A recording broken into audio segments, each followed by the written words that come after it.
دنیا کی تاریخ بتاتی ہے کہ اپنے دور کی ہر سپر پاور اپنی مرضی کا گلوبل آرڈر بناتی ہے. وہ کوشش کرتی ہیں سپر پاورز کہ دنیا کا نقشہ کچھ اس طرح کا بنے جو کہ ان کی اپنی نیڈز کو سوٹ کرتا ہو. کچھ دنیا کے اندر جاری جنگوں اور کنفلکٹس کو وہ طاقت کے ذریعے کرش کرتے ہیں، ختم کرتے ہیں، تو کچھ جگہوں پہ وہ پھر دو ملکوں کے درمیان کوئی کنٹروورشل مدعا ایسے ہی چھوڑ دیتے ہیں انریزالوڈ ڈیلیبریٹلی، تاکہ دونوں جو ملک ہیں وہ لڑتے رہیں اور دونوں جو ملک ہیں وہ ان کی طرف، اس سپر پاور کی طرف مدد کے لیے دیکھتے رہیں، اور کبھی یہ ایک کے اوپر ہاتھ رکھے کبھی دوسرے کے اوپر ہاتھ رکھے. مقصد یہ ہوتا ہے کہ وہ جو علاقہ ہے نا اس میں ان کا اثر دونوں صورتوں میں برقرار رہے. مثال کے طور پہ جب انگلینڈ والے دنیا کے سپر پاور تھے، کئی جگہوں پہ جنگیں کر کے انہوں نے دنیا کے نقشے چینج کیے، بارڈرز دوبارہ انہوں نے بنائے، لیکن ساتھ ہی کشمیر اور فلسطین جیسے ایشو کو ڈیلیبریٹلی انہوں نے انریزالوڈ رکھا. اب اس کے پیچھے لاجک کیا ہے؟ اگر کشمیر کا ایشو حل کر دیتے تب تو کیا ہوتا؟ انڈیا اور پاکستان کے درمیان نہ 1965 کی جنگ ہوتی، نہ 1948 کی جنگ ہوتی، نہ 1971 کی جنگ ہوتی، نہ کارگل ہوتا، بلکہ یہ دو ملک مل کے کوئی بڑا عالمی الائنس بھی بنا سکتے تھے. ان کی تو زبردست ریلیشنز ہونے تھے، کوئی ایشو ہوتا ہی نہیں تو پھر آپس میں پڑوسی محبت سے ہی رہتے نا، کیا ہوتا پھر؟ موسٹ پروبیبلی ان کی ایک جیسی فارن پالیسی یہ ڈیزائن کر سکتے تھے. اسی لیے دونوں میں ہر حال میں جھگڑا رہے اور دونوں ہر حال میں عالمی طاقتوں کی طرف دیکھیں ملٹری ہیلپ کے لیے. اسی لیے ضروری تھا کہ ان کے درمیان کوئی نہ کوئی انریزالوڈ بڑا مسئلہ ایسا ہو جس وجہ سے دشمنی جو ہے وہ کنٹینیو رہے. اور انہوں نے پھر کشمیر کی صورت میں کشمیر کو انہوں نے جان بوجھ کے انریزالوڈ چھوڑ دیا. پھر دیکھیں یو کے بعد جو سپر پاور امریکہ ابھر کے سامنے آیا، یہ بھی ویسٹ کا ہی حصہ ہے نا، یو کے والوں کا سیم ایکسٹینشن ہے، یوں سمجھیں.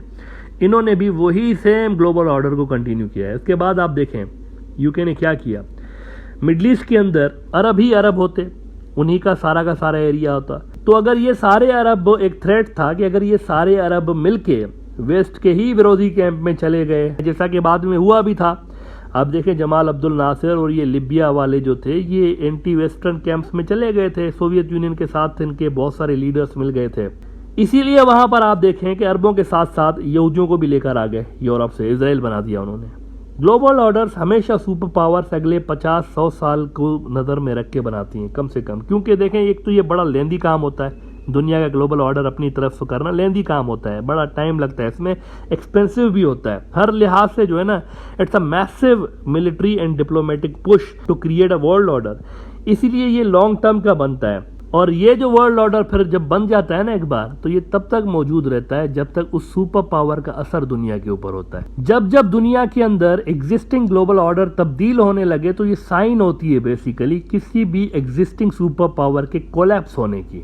اس وقت دنیا کے اندر اگر آپ دیکھیں تو موجودہ گلوبل آرڈر تبدیل ہونا شروع ہو چکا ہے. مثال کے طور پر سینٹرل ایشیا میں سوویت یونین کی ٹوٹنے کے بعد وہاں امریکہ ہی امریکہ تھا، وہاں پر یہ جو ساری ریاستیں امریکہ کے زیر اثر ریاستیں تھیں. البتہ افغانستان ایک ایسا ملک تھا جہاں پر امریکہ نہیں تھا. افغانستان ایک تو مجھے سمجھ میں نہیں آتا اس کو ساؤتھ ایشیا میں کیوں زبردستی گھسیٹتے ہیں. اگر اصولی طور پر دیکھا جائے تو یہ سینٹرل ایشیا سے ہی جڑا ہوا ایک ملک ہے، جیوگرافیکلی دیکھا جائے انہی کا ملک ہے اصل میں سینٹرل ایشیا کا. لیکن یہ ایک واحد ملک تھا جہاں پر امریکن اثر نہیں ہوا کرتا تھا. اس پہ انہوں نے کیا کیا، امریکہ نے فوج گھسا دی ان کے اوپر. لیکن اب اگر آپ دیکھیں آج کا سینٹرل ایشیا انکلوڈنگ افغانستان تو کیا ہے، دنیا بدل گئی ہے مکمل طور پر. وہاں اب امریکہ نہیں ہے، رشیا اور چائنا سب سے بڑے پلیئر ہیں وہاں پہ. سینٹرل ایشیا والے ان کی سینسٹیوٹیز کو اگنور کر کے کوئی کام نہیں کرتے.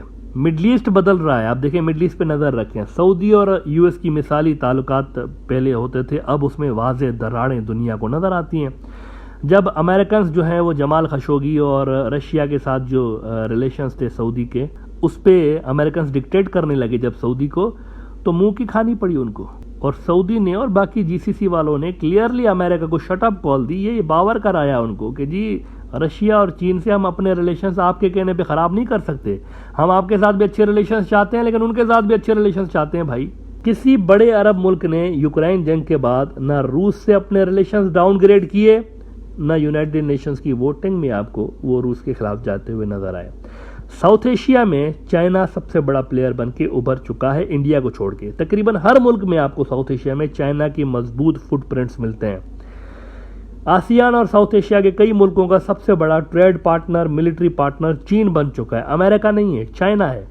تو جو امریکہ کا بٹھایا ہوا گلوبل آرڈر تھا وہ اب آپ کو آہستہ آہستہ ہلتا ہوا محسوس ہو رہا ہے، اس کے نیچے سے زمین ہل رہی ہے، اور یہ جو یو ایس گلوبل آرڈر کی بلڈنگ ہے اس زلزلے کی شدت شاید برداشت نہ کر پائے اور دھڑام ہو جائے، کیونکہ روس اور چین جیسی بڑی فورسز کے ساتھ ایک ساتھ امریکہ نے جھگڑا مول لیا ہے۔ البتہ ایک کڑوی سچائی یہ بھی ہے کہ دنیا میں ہر گلوبل آرڈر خود بخود آسانی کے ساتھ خاموشی سے گرا نہیں ہے، بہت زیادہ خون بہانے کے بعد پرانا گلوبل آرڈر گرتا ہے اور اس کی جگہ نیا گلوبل آرڈر بنتا ہے۔ ورلڈ وار 1 پرانے گلوبل آرڈر کو دھبردوز کرنے کے لیے ہی لڑی گئی۔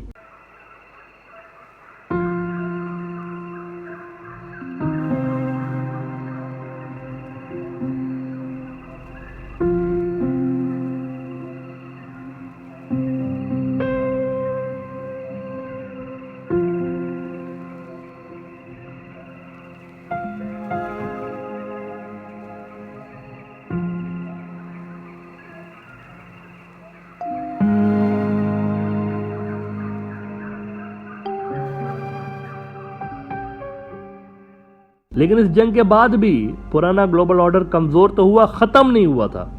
کئی جگہوں پہ پرانے ورلڈ آرڈر کی باقیات موجود رہی تھی، اسی لیے پھر ورلڈ وار 2 کروائی گئی جس نے دنیا کا نقشہ ہی بدل کے رکھ دیا۔ ان ورلڈ وارز نے کئی تاریخی سلطنتوں کو تباہ کر ڈالا۔ آپ دیکھیں ایسٹرو ہنگرین امپائر نام کا بڑا ملک ہوا کرتا تھا جو کہ پہلے 2 حصوں میں ٹوٹ گیا، آسٹریا اس میں الگ ملک ہو گیا، ہنگری الگ ملک بن گیا، وہ زبردست ختم۔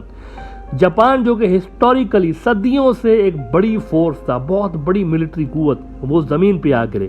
اوٹومن امپائر صدیوں پرانی بہت بڑی فورس زمین پہ آ گرے۔ مڈل ایسٹ کو کیک کی طرح کاٹ کاٹ کے کئی ملک انہوں نے بنائے۔ البتہ اب یہ جو امریکن ورلڈ آرڈر کولیپس ہو رہا ہے یہ بھی ایسے خاموشی سے ریپلیس نہیں ہوگا چائنیز اور رشین ورلڈ آرڈر کے ساتھ، ایسے نہیں ہوگا۔ اس کی وجہ کیا ہے؟ دیکھیں، غور کرنے والی بات ہے۔ موجودہ ورلڈ آرڈر کے اندر وہ جو لینڈ مائنز ہوتی ہیں نا، جب آپ جو فوجی حضرات ان کو پتہ ہوگا، وہ پیر رکھتے ہیں تو پھٹ جاتا ہے وہ پیر اور نقصان ہوتا ہے۔ اس ورلڈ آرڈر میں 2-3 بڑے لینڈ مائنز ہیں جن کو فلیش پوائنٹس کہا جاتا ہے، اور یہ جو فلیش پوائنٹس ہیں یہ کبھی بھی بڑے کنفلکٹس کی صورت میں کنورٹ ہو سکتے ہیں۔ ایک تو یہ تائیوان کا ایشو ہے، آپ دیکھیں پورا ویسٹ پیچھے کھڑا ہے، اس میں ویسٹ کو فائدہ کیا ہو رہا ہے یہ سمجھ میں نہ آنے والی بات ہے۔ اور خود امریکن جو فارمر ان کا جو سیکریٹری آف اسٹیٹ رہا ہے ہینری کسنجر، وہ بھی کہہ رہا ہے کہ ہمارے بہت سارے پھڈے ایسے ہیں جو کہ ہمیں بھی نہیں پتا کیوں ہیں، عجب سے پھڈے ہیں۔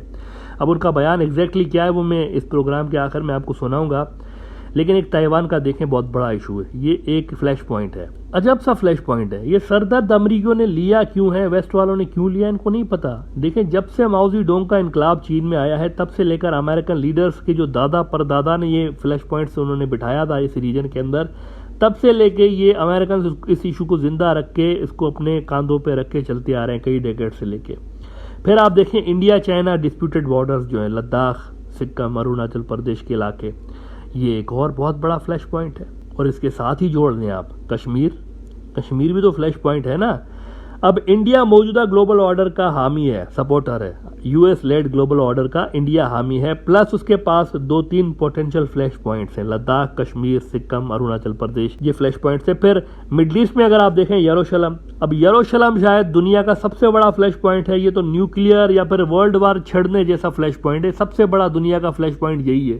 دیکھیں کہنے کو یہ ایک شہر ہے صرف، لیکن اس شہر کے ساتھ فیتھ جڑا ہوا ہے بہت سارے لوگوں کا۔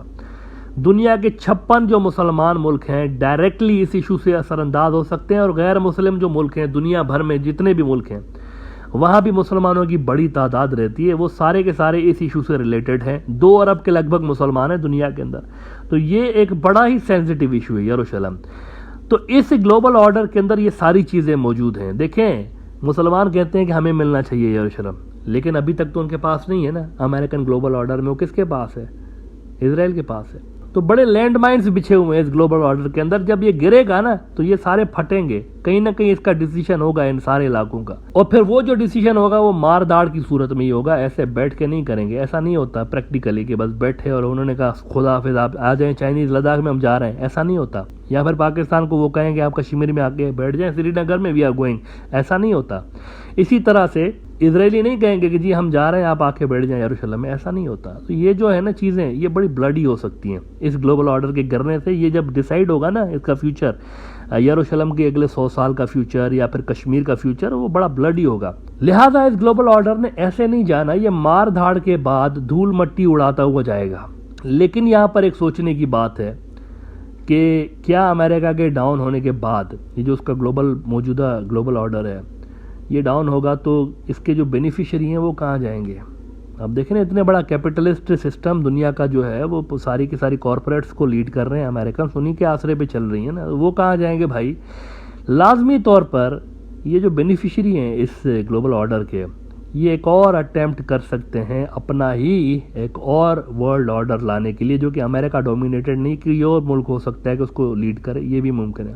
ایسا نہیں کہہ سکتے کہ بس امریکہ ڈاؤن ہوا اور چین آ گیا، ایسا نہیں ہو سکتا. جس طرح ورلڈ وار 2 کے بعد سمجھا جا رہا تھا کہ جی اب بس امریکہ، ویسٹ اور اس کے جو اتحادی ہیں سوویت یونین والے سارے ایک ہی تھے نا، سیکنڈ ورلڈ آرڈر کے پارٹنر ہیں یہ، تو سمجھا جا رہا تھا یہ سارے بیٹھ کے ورلڈ آرڈر بنائیں گے، لیکن ایسا نہیں ہوا. آگے چل کے سوویت یونین الگ ہو گیا اور کولڈ وار شروع ہو گئی، اور کولڈ وار ختم ہونے کے بعد جا کے امریکہ اپنا گلوبل آرڈر جو ہے وہ سامنے لے کر آیا تھا. اس سے پہلے دھند چھائی ہوئی تھی، کچھ پتہ نہیں تھا، کچھ جگہوں پہ ان کا سوویتس کا اثر تھا، کچھ جگہوں پہ امریکنس کا اثر تھا، تو دھند چھائی ہوئی تھی. تو جو کہ کولڈ وار کے ختم ہونے کے بعد یہ دھند ذرا سا ڈاؤن ہونا شروع ہوئی اور چیزیں کلیئر ہوئی تھیں. اب بھی یہ شیورلی نہیں کہا جا سکتا کہ یو ایس سے ڈومیننس کے بعد کی دنیا کیسے ہوگی، لیکن یہ آلموسٹ سرٹن ہے کہ امریکہ اپنا پاور کھو رہا ہے slowly, and they have to do something now. Former U S secretary of state Henry Kissinger صاحب کا بڑا ہی امپورٹنٹ بیان سامنے آیا ہے کہ چائنا اور روس کے ساتھ امریکہ کی جنگ بہت قریب ہے. اب یہ ہینری کسنجر کوئی معمولی بندہ نہیں ہے، ان کی بات میں وزن ہے. یہ کہہ رہے ہیں ہماری جنگ ان کے ساتھ قریب ہے، لیکن امریکہ کی ڈائریکشن جو ہے نا وہ کلیئر نہیں ہے. وہ کہہ رہے ہیں ہم ڈائریکشن لیس ہیں امریکنس. ڈیلی میل ان کو کوٹ کر رہا ہے کہ امریکہ is on edge of war with Russia and China, says former U S secretary of state Henry Kissinger, and blames U S leaders having trouble defining a direction. کرنا کیا ہے ہمیں یہ نہیں پتا، لیکن ہم جنگ کے قریب ہیں. تو امریکن ورلڈ آرڈر کا رزلٹ دھپڑدوس ہونا ہے، لیکن اس کے بعد کی دنیا جو ہے نا وہ کیا ہوگی وہ بڑا مسئلہ ہے. امریکہ کا ورلڈ آرڈر دنیا سے ختم ہونا یہ تو بات ٹھہر گئی ہے، ایسا ہو کے رہے گا، آثار اب واضح ہو چکے ہیں. لیکن اس کے بعد امریکہ کے بعد ایک بلیک ہول ہے سامنے، بلیک ہول. اس بلیک ہول سے کیا نکلے گا یہ کسی کو نہیں پتا. کچھ سرپرائزنگ قسم کی چیزیں بھی ممکن ہیں کہ اس بلیک ہول سے باہر نکل آئیں. یہ جو کیپٹلسٹ نظام جس کو امریکہ لیڈ کر رہا ہے، اس نظام کے جو بینیفیشریزیں کرتا دھرتا ہے، یہ کوئی نئی بلا پٹاری سے نکال سکتے ہیں. کچھ بھی ہو سکتا ہے نا بلیک ہول کے اندر، چیزیں کلیئر نہیں ہوتی. مطلب وہاں پر دیکھیں کس طرح کا شیپ دنیا لے گی بعد میں، یہ کسی کو نہیں پتا. لیکن کچھ انتہائی پراسرار قسم کی چیزیں، مسٹیریس قسم کی چیزیں نئے گلوبل آرڈر کے حوالے سے ممکن ہے کہ یہ جو ہماری جنریشن ایکس ہے اور جنریشن وائی اور زی کے لوگ ہیں، اور جو جنریشن الفا اور بیٹا والے ہیں، ان کو دیکھنے کو مل سکتی ہیں. اس صدی کے پہلے ہاف میں 2050 تک دنیا بہت کچھ دیکھے گی. موجودہ جو پاورز ہیں یہ گریں گی اور نئی پاورز ان کی جگہ پہ کھڑی ہوں گی، اور اس بیچ دنیا نے پھر بڑی مار کٹائی بھی دیکھنی ہے اور بہت کچھ ہو سکتا ہے. یہ پیسفل مجھے ہوتا ہوا نظر نہیں آ رہا. فلیش پوائنٹس اس کے اندر بڑے ڈیپ قسم کے ہیں، یہ اتنا آسانی کے ساتھ ریزالو نہیں ہوں گے بات چیت کے ذریعے.